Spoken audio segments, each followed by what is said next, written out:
Hello friends, जय Hind. Friend, आज इस क्लास में हम कक्षा 12 हिंदी का सबसे महत्वपूर्ण लेखक का रचना देखने वाले हैं, जो बहुत इंपॉर्टेंट है, बहुत इंपॉर्टेंट है। ये आपके बोर्ड एग्जाम में एक दो बार नहीं, कई बार प्रश्न पूछा हुआ है। हम पे ट्रस्ट नहीं है तो प्रीवियस ईयर जो क्वेश्चन बैंक आप लिए होंगे उसमें से मिला लीजिएगा। कई बार ये प्रश्न पूछा हुआ है। देखिए, आपका हम टाइम बर्बाद नहीं करेंगे, हम जानते हैं आपका टाइम कितना कीमती है। अब प्लीज़ वीडियो को शेयर कर दीजिएगा, इतना काम कर सकते हैं तो कर दीजिएगा, ठीक है। वीडियो देखने के बाद अच्छा लगेगा तब, ठीक है। देखिए, पहला प्रश्न बहुत इंपॉर्टेंट है, कह रहा है कि मेरी असफलताएं के लेखक कौन है। कई बार आपके बोर्ड एग्जाम में छपा हुआ है कि मेरी असफलताएं के लेखक कौन है। याद रखिएगा कौन है, बाबू गुलाब राय। बहुत इंपॉर्टेंट है बाबू गुलाब राय। ये देखिए क्यों हम बोल रहे हैं इंपॉर्टेंट है, क्योंकि एक दो बार नहीं ना पूछा है, आपके बोर्ड एग्जाम में कई बार पूछा हुआ है, ठीक है। अगला प्रश्न है, कह रहे कि आवारा मसीहा के लेखक कौन है। इससे बताने से पहले एक प्रश्न और बता दे रहे हैं जो कई बार छपा हुआ है बोर्ड एग्जाम में।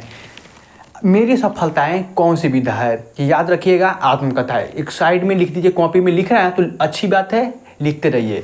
अगला प्रश्न है, आवारा मसीहा के लेखक कौन है। बहुत इंपॉर्टेंट ये भी है, याद रखिएगा कौन है, विष्णु प्रभाकर। कौन है, विष्णु प्रभाकर जी हैं। कई बार बोर्ड एग्जाम में प्रश्न छपा है और छपेगा भी 101%। और प्रश्न पूछा भी जाता है कि आवारा मसीहा कौन सी विधा है, तो याद रखिएगा जीवनी विधा है। अगला प्रश्न है, परीक्षा गुरु के रचनाकार कौन है। ये भी बहुत प्रश्न इंपॉर्टेंट है, तो याद रखिएगा ये प्रश्न एक दो बार नहीं, लगभग 5 से 7 बार तक प्रश्न पूछा हुआ है।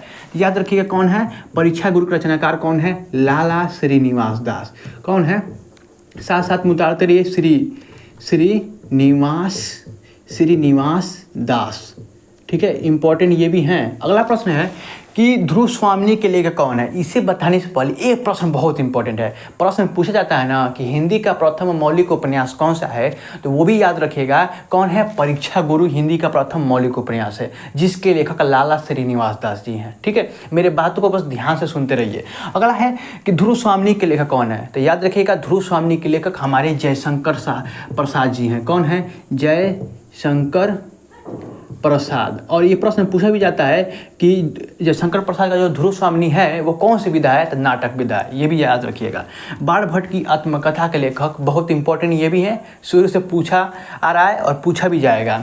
कौन है बाणभट्ट की आत्मकथा के लेखक, कौन है, हजारी प्रसाद द्विवेदी। कौन है, हजारी प्रसाद द्विवेदी। बहुत इंपॉर्टेंट है ये भी। अगला प्रश्न है, नागरिक प्रचारिणी सभा के संस्थापक कौन है। ये 2-3 बार से प्रश्न पूछ रहा है, ये नया प्रश्न है और इस बार भी 101% पूछेगा। नागरिक प्रचारिणी सभा के संस्थापक कौन है, श्याम सुंदर दास। इंपॉर्टेंट है, क्वेश्चन टिक कर लीजिएगा, बहुत इंपॉर्टेंट है। अगला है, अशोक के फूल के लेखक कौन है। जानने से पहले जान जाइए, आप चैप्टर में दिया हुआ है अशोक का फूल एक निबंध है जिसके लेखक हमारे कौन हैं, हजारी प्रसाद द्विवेदी। तो इसको हम ऐसे करके यहाँ का टिक कर दे रहे हैं, आप लोग समझ जाइएगा, ठीक है। इतना तो समझदार है ही हैं आप लोग। अगला है, पृथ्वीपुत्र निबंध संग्रह के लेखक कौन है। ये तो सब कोई जानता होगा। पृथ्वीपुत्र प्रश्न पूछेगा, एक निबंध विधा है, मतलब निबंध संग्रह है, और इसके लेखक वासुदेव सर अग्रवाल जी हैं। वासुदेव शरण अग्रवाल, ठीक है। अगला है, संस्कृति के 4 अध्याय के लेखक कौन है। ये भी याद रखिएगा कौन है, रामधारी सिंह दिनकर जी हैं, ठीक है। अगला प्रश्न चलते हैं। अगला प्रश्न है कि ब्राह्मण पत्रिका, 3-4 पत्रिका बताएंगे, पहले ये पत्रिका जान जाइए। पहला पत्रिका है, बहुत इंपॉर्टेंट है। ब्राह्मण पत्रिका का संपादक हमारे कौन है,